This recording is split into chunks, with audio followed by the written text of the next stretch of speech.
All right, we're back with Aaron Block. Good to have you here. Thank you for having me.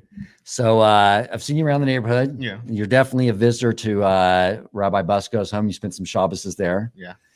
Let's start from the beginning. And I love hearing these stories. It's been so inspiring to me. Tell me how you came into contact with Torch. Even before that, what sort of led to you, finding Torch and making that connection? Well, I moved to Houston, didn't know anybody, totally new to the area. And so initially, getting in touch with Torch was just a way to kind of meet people and find a place to be social, basically. Yeah. And I think I found it through like the Jewish Federation website, just like very, just kind of deliberately Googling it. Right. And then I signed up for the Partners in Torah thing, and actually Rabbi Busko was like the first, after Mrs. Grunitzky, I think the first person to, reach out and set time to talk over coffee. And so we talked over coffee, invited me to a Torch YP event, and that was kind of it. I just started coming to Torch after that. Okay. So you were participating in the Partners in Torah? I was not participating in Partners in Torah, but I got involved in the other Torch YP events. Okay. Yeah. Great. Wonderful. And so how long ago was that? Like almost exactly a year ago, like kind of right before COVID hit. Right. And so tell me, how has the learning and the classes, how has it been for you? What have you gotten out of it? Talk about that a little bit. Sure. It was basically my first experience with Judaism as an adult. So I went to a conservative Jewish day school from kindergarten through 8th grade. And then I went to an modern Orthodox shul with my family on Shabbos. So I had like a decent Jewish background before this, but I'd kind of fallen away from it and hadn't really interacted with Judaism since becoming an adult, really. So this was my first experience. And it was very nice to come to a place where there were people who had experience with it their whole lives, and there were people who were brand new to it. It felt like very easy to, be comfortable and fall into the community kind of. So that was very nice.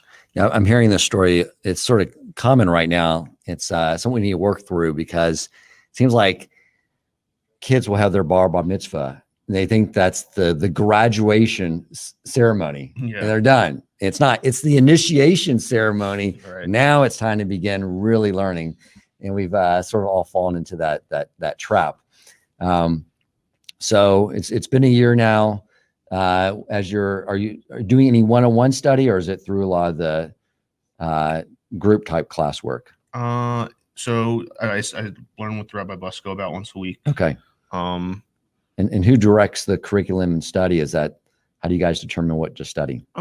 I think I generally kind of come up with something I want to talk about, and we kind of go down that road. So it's more topical.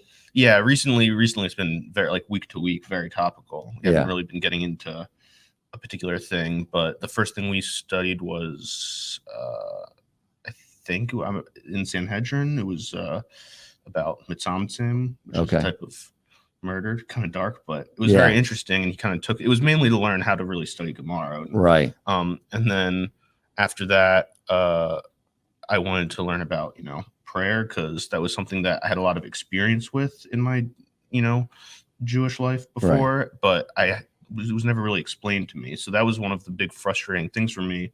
Was it was this thing I was doing a lot, and I had no like meaning behind it. Exactly. So I kind of wanted to get into that with him, and we studied some Gemara on related to prayer, and that was very interesting and fulfilling. That's amazing. I'm studying with Rabbi Abrams, going through the Siddur as well, and just like I thought I sort of understood the meaning to a lot, but there's so much depth to them. Yeah. It's just a great area of study, because we can fall into where we're just doing things out of rote.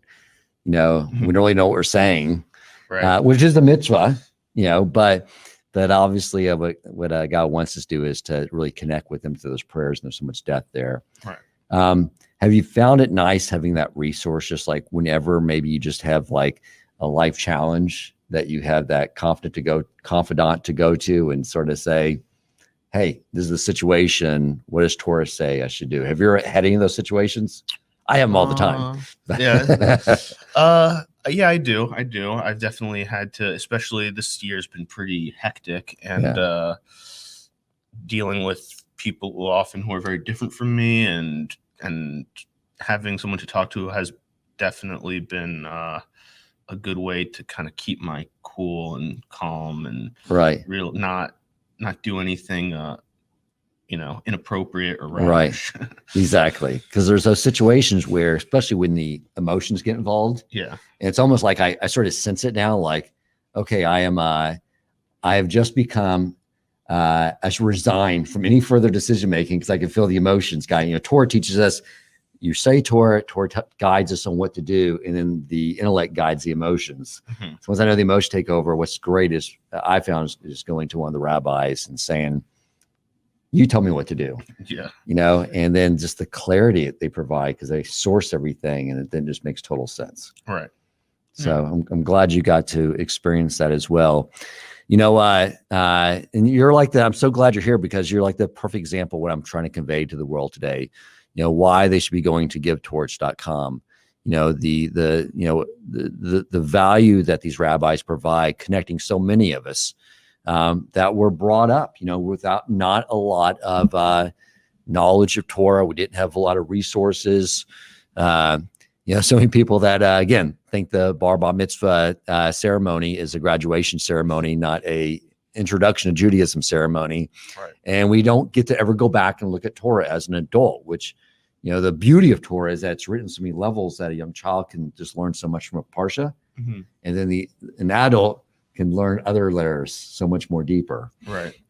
So anything else that you would like to share about why people should go to givetorch.com and support this amazing organization? I'd say a good reason to donate is because Torch is a very accessible resource for someone who's in Houston, or even if they're not in Houston, because like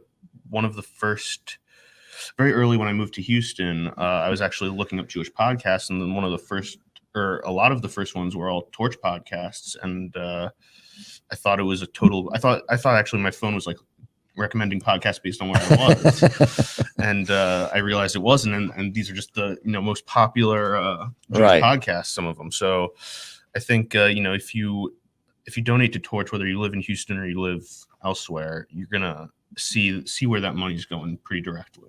Thank you. And you touched on something too that I haven't really highlighted, and that is the personal connection. There's been a lot of stories. People move here from out of town, and they need a way to connect and build bonds and friendships with other Jews, not just rabbis, but to have peers. I mean, so I know through his group, you guys have lots of social events where you all get together.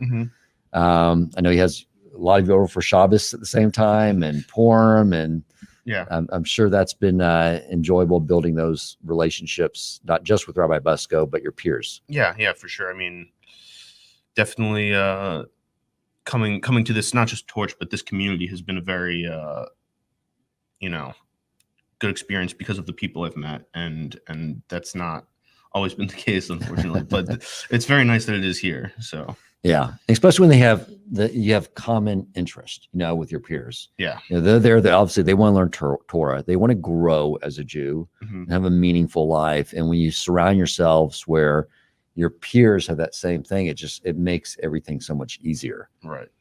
So that's fantastic. Well, I'm glad you're part of the Torch family, and I'm glad you decided to come out here and share your story with us. Thank you. Thank you for having me. I appreciate it.